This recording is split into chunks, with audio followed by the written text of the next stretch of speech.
নমস্কার বন্ধুরা, আজ একদম অন্যরকম স্বাদের একটা ডিমের রেসিপি শেয়ার করব। রূপাস সিম্পল অ্যান্ড ডেলি লাইফে আপনাদের সবাইকে স্বাগত জানাই। একঘেয়ে ডিমের ঝোল ঝাল ডালনা না খেয়ে এইভাবে একবার ডিম কষা তৈরি করে দেখুন। পঞ্চফোড়নে ডিমের এই রেসিপিটি যাকেই খাওয়াবেন সেই আপনাকে জানতে চাইবেন কিভাবে তৈরি করলেন। তাহলে চলুন দেরি না করে রেসিপিটি শুরু করা যাক। সবার প্রথমে রেসিপির জন্য এখানে আমি 4টে ডিমকে সিদ্ধ করে নিয়েছি। এবার এগুলোর খোসা ছাড়িয়ে নেব।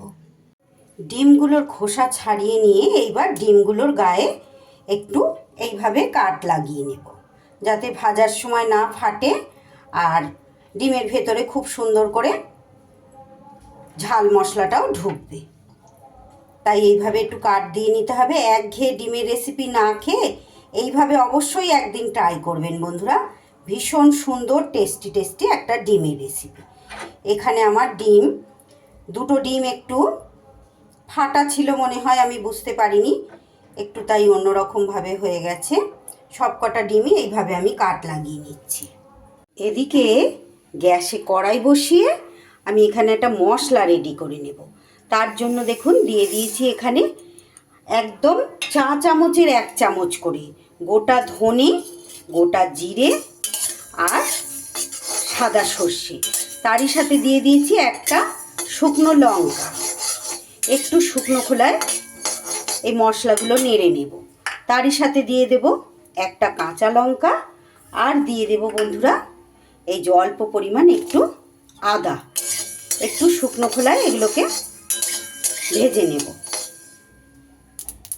আমি কিন্তু এখানে ডিমের পরিমাণ অনুযায়ী মশলাটা সব কিছু এখানে নিয়ে নিয়েছি। এবার এটা ঠান্ডা করে নেব। ঠান্ডা হয়ে গেলে সব মশলাটা মিক্সির বাটিতে দিয়ে এবার এটার মধ্যে অল্প পরিমাণ একটু নুন দিয়ে দিলাম আর দিয়ে দেব অল্প পরিমাণ জল। এবার এটা একটা মিহি পেস্ট তৈরি করে নেব। ঠিক এইভাবে মিহি পেস্ট একটা তৈরি করে নিতে হবে। এইবার গ্যাসে কড়াই বসিয়ে কড়াইতে আমি দিয়ে দিচ্ছি পরিমাণ মতো সর্ষের তেল। আজকের রেসিপি কিন্তু আমি সর্ষের তেলেই তৈরি করব। তেলটা বেশ গরম হয়ে গেলে তেলের মধ্যে আমি দিয়ে দিচ্ছি একটু নুন আর দিয়ে দেব একটু অল্প পরিমাণ হলুদের গুঁড়ো। একটু কড়াইয়ের মধ্যে তেলটা এইভাবে ছড়িয়ে দিয়ে এইবার আমি ডিমগুলোকে ভেজে নেব।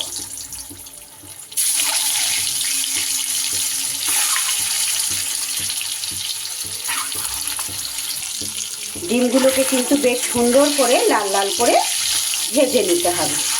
আমার চ্যানেলে নিত্য নতুন রেসিপি পেতে প্লিজ বন্ধুরা আমার চ্যানেলটাকে সাবস্ক্রাইব করুন। পাশে থাকা বেল আইকনটা অল করে দিন, যাতে যে কোনো রকম নতুন ভিডিও আপলোড করলে সবার আগে আপনাদের কাছে নোটিফিকেশান পৌঁছে যায় আর আপনারা সেটা সময় সুযোগ মতো দেখে নিতে পারেন। আমার চ্যানেলে নতুন বন্ধু পুরনো বন্ধু সব বন্ধুদের জন্য অনেক অনেক ভালোবাসা, অনেক শুভকামনা আর অসংখ্য ধন্যবাদ জানাই আমার যে সকল বন্ধুরা প্রত্যেক দিন আমার সঙ্গে থেকে আমার রেসিপিগুলো দেখেন। আজকেও একটা ভীষণ সুন্দর লোভনীয় ডিমের রেসিপি আমি আপনাদের সঙ্গে শেয়ার করছি। একদম অন্য রকমের রেসিপি। এইভাবে একবার আপনারা তৈরি করে খেয়ে দেখবেন বন্ধুরা, খুব সুন্দর সুস্বাদু হয়। খুবই সহজ একটা রেসিপি। ভালো লাগলে একটা লাইক কমেন্ট শেয়ার ও সাবস্ক্রাইব করে আমার পাশে থাকবেন। ফেসবুক থেকে যে সকল বন্ধুরা দেখছেন, যদি আমার রেসিপিটি ভালো লাগে আমার পেজটাকে একটা ফলো করার অনুরোধ রইল। এইভাবে ডিমগুলোকে মোটামুটি একটু লাল লাল করে ভেজে তুলে নিতে হবে। সব ডিমগুলোই আমি এইভাবে তুলে নিলাম। এইবার দেখুন বন্ধুরা, ডিম ভেজে নেওয়ার পর এই তেলের মধ্যেই আমি ফোড়নে কি ফোড়ন দিচ্ছি একটু ভালো করে লক্ষ্য করুন। আমি এখানে নিয়ে নিয়েছি একদম 1 চিমটি করে, খুবই সামান্য, যেহেতু এখানে আমি 4 পিস ডিম নিয়েছি সেই অনুযায়ী কিন্তু আমি ফোড়নের মশলাটাও নিয়েছি কালো জিরে, মেথি আর এখানে আছে রাঁধুনি আর তারই সাথে আছে 1 চিমটি হিং। সব ফোড়নটা আমি তেলের মধ্যে দিয়ে দিলাম আর তারই সাথে দেব একটু থেতো করা রসুন। পঞ্চফোড়নের 5 রকমের ফোড়ন কিন্তু আমি এর মধ্যে দিয়ে দিলাম। এইভাবে ফোড়ন দিয়ে এইভাবে মশলা দিয়ে সুন্দর করে এইভাবে যদি ডিমের রেসিপি করেন বাড়ির প্রত্যেকে কিন্তু আপনাকে জিজ্ঞাসা করবে যে আজকে ডিম কি দিয়ে রান্না করেছো, যে ডিমের স্বাদ আজকে একদম অন্যরকম কেন হয়েছে। ডিম ভাজার পরে তেলটা প্রচণ্ড গরম থাকে বন্ধুরা, সেক্ষেত্রে আপনারা চাইলে গ্যাসটাকে বন্ধ করে দেবেন, দিয়ে ফোড়নটা দিয়ে তারপর গ্যাসটা আবার জ্বালিয়ে নেবেন, নাহলে কিন্তু ফোড়নটা পুড়ে যাবে। এইভাবে করলে সুবিধা হবে, একটা টিপস আপনাদের বলে রাখলাম। এবার এরপরে দিয়ে দিচ্ছি আমি কেটে রাখা একটা মাঝারি সাইজের পেঁয়াজ, কুচো কুচো করে কেটে রেখেছিলাম, সেটাকেও দিয়ে দিলাম। এই ফোড়নের এত সুন্দর ফ্লেভার রেসিপিটার মধ্যে হবে যে আপনারা একদিন তৈরি করে খেলেই বুঝতে পারবেন। ট্রাই না করলে কিন্তু আপনারা বুঝতে পারবেন না, একদিন তৈরি করে খেয়ে দেখবেন। এই রেসিপি আপনারা রুটি, পরোটা, ফ্রায়েড রাইস, পোলাও, এমনকি গরম ভাত দিয়েও একদম জাস্ট জমে যাবে। ফাটাফাটি ডিমের একটা রেসিপি। পেঁয়াজটা এইভাবে একটু লাল লাল করে ভাজা হয়ে গেলে এই পর্যায়ে আমি এইবার দিয়ে দেব যে মশলার পেস্টটা তৈরি করলাম সেই মশলাটা। তারই সাথে মিক্সির বাটিটা ধুয়ে খুব সামান্য পরিমাণ জল আমি এখানে একটু অ্যাড করে দিলাম, আর দিয়ে দেব পরিমাণ মতো একটু হলুদ গুঁড়ো আর নুন।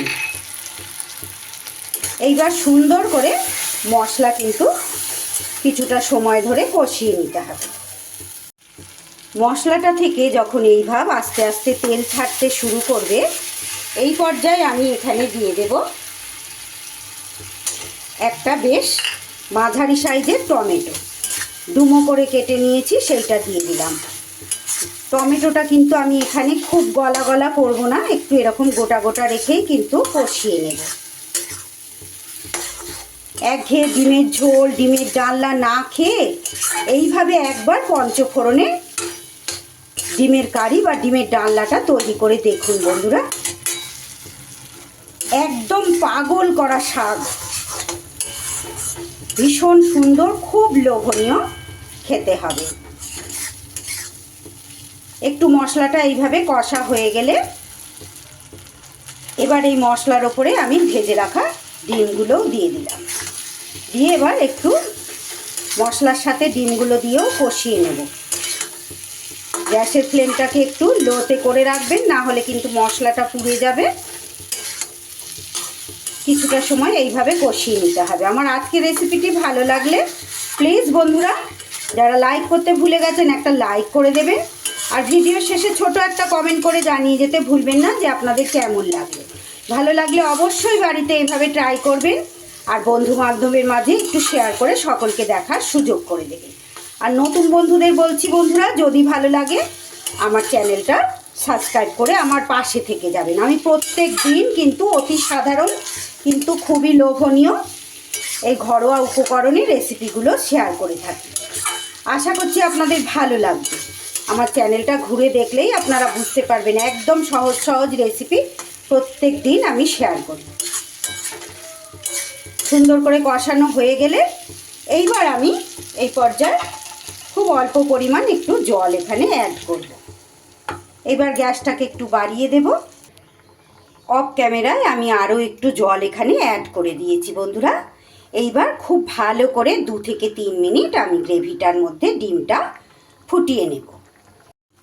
2 থেকে 3 মিনিট খুব সুন্দর করে মাঝারি আঁচে আমি কিন্তু গ্রেভিটা ভালো করে ফুটিয়ে নিয়েছি।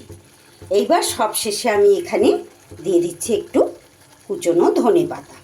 গ্রেভিটা আপনারা কতটা মানে চিপসের সাথে খাবেন বা কতটা রাখবেন সেই আন্দাজে কিন্তু জলটা আপনারা দেবেন।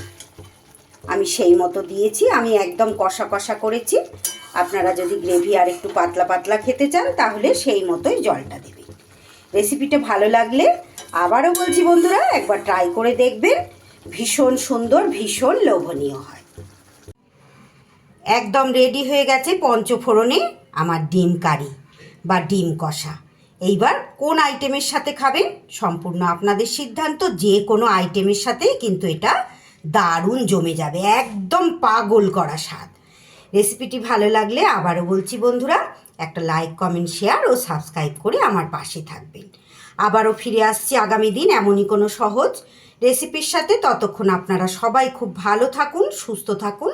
ধন্যবাদ।